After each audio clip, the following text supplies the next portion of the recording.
देखिए, तपोवन के संदर्भ में मेरा मत, शिंदे जी का मत, अजित पवार जी का मत और सरकार का भी मत यही है कि झाड़ों को काटना ठीक नहीं है। कम से कम झाड़ उसमें से कटने चाहिए, लेकिन इसकी वास्तविकता भी हम लोगों को समझ लेनी पड़ेगी कि महानगर पालिका ने यह निर्णय क्यों लिया।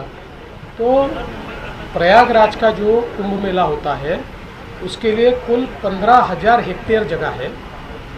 यहाँ पर जो कुंभ मेला होता है और जो साधुग्राम नासिक में हमारा लगता है उसमें 300-350 एकड़ जगह है। इसलिए नासिक चूँकि एक ऐसा शहर है कि जहाँ हमारा रामकुंड भी बिल्कुल शहर के बीचों बीच आता है और उसके पास ये साधुग्राम हमको करना है, उस दृष्टि से वहाँ दूसरी जगह भी नहीं है।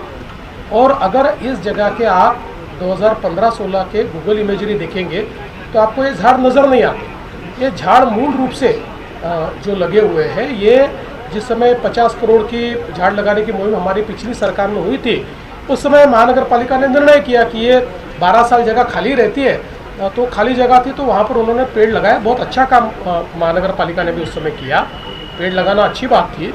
लेकिन अब जिस समय साधुग्राम बनाने का समय आया तो ध्यान में आया कि वो पेड़ों के कारण वहाँ पर साधुग्राम बनाना कठिन है, इसलिए उन्होंने फिर पेड़ों को काटने का निर्णय किया। लेकिन हम लोगों ने भी उनको एडवाइस किया और हमको भी ऐसा लगता है कि इतने बड़े पैमाने पर पेड़ काटना उचित नहीं है। इसलिए हम प्रयास करेंगे कि इसको कम से कम कैसे करें और काटने की ज़रूरत न पड़े। अभी हम लोग जो बिल्कुल बेयर मिनिमम जो पेड़ हम लोगों को रिलोकेट करने हैं उसको आज आप प्लग आउट करके हम रिलोकेट कर सकते हैं, तो उस प्रकार से सेम सॉइल में भी हम लोग उसको रिलोकेट कर पाएंगे। तो उस प्रकार से उन्होंने प्रयास करना चाहिए। कंसल्टेंट्स को जो इस क्षेत्र में बोटेनिस्ट जो है या फॉरेस्ट विभाग के जो लोग हैं इनसे कंसल्ट करना चाहिए। इस प्रकार से हम लोगों ने उनको कहा हुआ है। मेरा इतना ही कहना है कि इस पर जो राजनीति हो रही है वो राजनीति बहुत गलत है, क्योंकि कुंभ मेला एक हमारी बहुत ही प्राचीन ऐसी सनातन परंपरा है और कुंभ मेला ये एक प्रकार से हमारा जो एक पर्यावरण के साथ, निसर्ग के साथ हमारा एक जो रिश्ता है, इस रिश्ते को व्याख्यात करने वाला है। इसलिए कोई नहीं चाहेगा कि कुंभ मेले में हम पर्यावरण का ह्रास करें। उल्टा इस कुंभ मेले के निमित्त से हम लोगों ने क्लीन गोदावरी कार्यक्रम हाथ में लिया है और गोदावरी को पूरा साफ हम लोग कर रहे हैं, प्लांटेशन बड़े पैमाने पर कर रहे हैं। तो मुझे लगता है कि इसमें राजनीतिकरण नहीं होना चाहिए। जो आवश्यक है वो किया जाएगा, लेकिन अनावश्यक किसी को भी पेड़ काटने नहीं दिए जाएंगे। लोकल बॉडी इलेक्शन में जो तनाव खासकर कल नजर आया, जिस तरीके राजनीतिक समीकरण हुए, कहीं तो बीजेपी राष्ट्रवादी से या राष्ट्रवादी से लड़ता हुआ नजर आया। सवाल अब इसके आगे जाकर ये भी 21 तारीख को काउंटिंग होनी है, इतने दिन ईवीएम रखी जानी है, वो भी एक लॉ एंड ऑर्डर का बड़ा सिचुएशन होगा। कभी से सुरक्षा की मांग लोग कर रहे हैं कल और बात। देखिए, पहली बात तो ये है कि ये कार्यकर्ताओं का चुनाव है।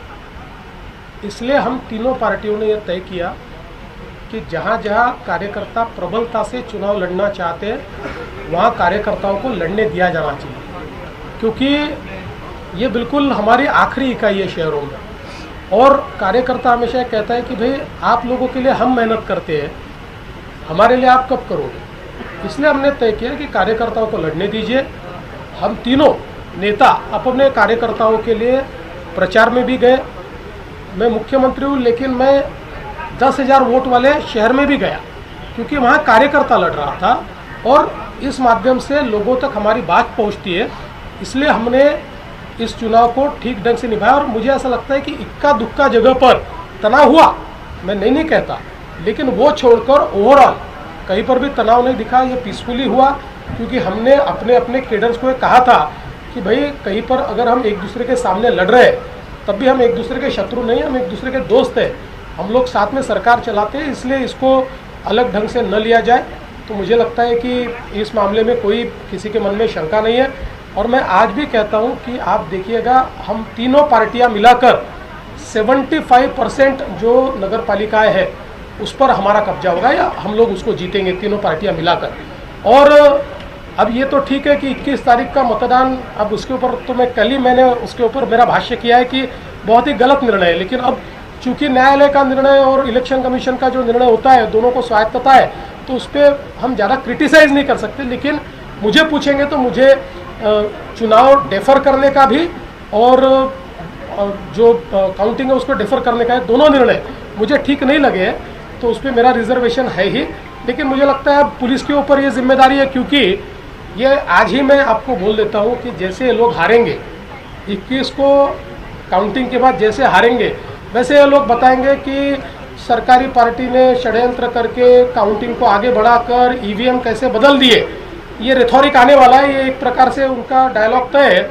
लेकिन फिर भी मुझे इस बात का विश्वास है और इसलिए मैं तो आज अपील करता हूँ कि इलेक्शन कमीशन ने पॉलिटिकल पार्टीज को अलाउ किया है, सारी जो अपोजिशन की पॉलिटिकल पार्टियां हैं अपने 2-2 प्रतिनिधि ये जहां ईवीएम रखे हैं उसके बाहर खड़ा करे, 24 घंटा पहरा दे, हारने के बाद इसके ऊपर टिप्पणी न करे।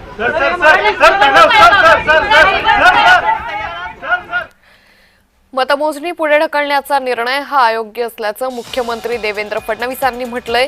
त्यामुळे एकंदरीतच आता विरोधक 21 तारखेनंतर आमच्यावर टीका टिप्पणी करणार हे ठरलेलं असल्याचंही मुख्यमंत्री देवेंद्र फडणवीसांनी टोला लगावला।